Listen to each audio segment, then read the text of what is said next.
Air फ्रायमध्ये code number टाकायचा आणि start करायचा आहे. मी AF घेतला, राऊंडने 1 घेतला आणि फक्त स्टार्ट करायचं.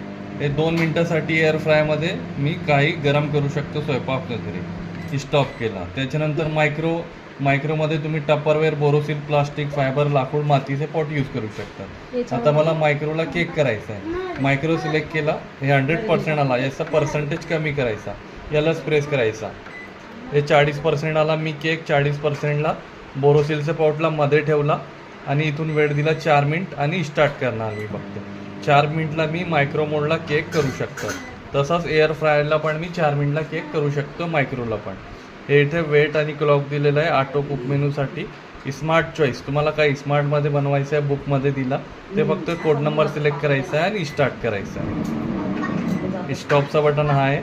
आणि ग्रिलसोबत मायक्रो पण येतो आणि कन्व्हेक्शनसोबत मायक्रो पण घेऊ शकतो तुम्ही. हात वल्ले असेल तेव्हा टच नाही करायचा, शॉक लागू शकतं. आता मला हे करायचं आहे. आता स्टॉप केला मी, मायनस घेतला. हे बघा, हे जे ऑटो कुक मेनू आहे, हे ऑटो कुक मेनू जे आहे एअर फ्राय सोडून, हे ऑटो कुक मेनू, याच्यामध्ये कोड नंबर टाकायचा आहे. आता मला पास्ता करायचा आहे, PA01 पास्ता 1. ओके, आता मी इथे आला, पास्ता 1 कसा होईल, मायनस घ्यायचा, पास्ता, हे बघा आला, DSCSAF पास्ता आला. हां,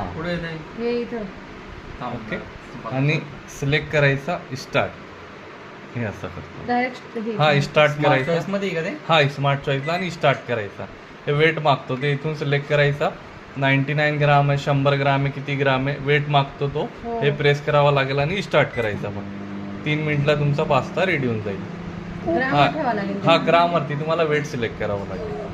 हा स्टॉपचा बटन. हा नवीन मॉडेल आला एअर फ्राय, भरपूर छान आहे तो.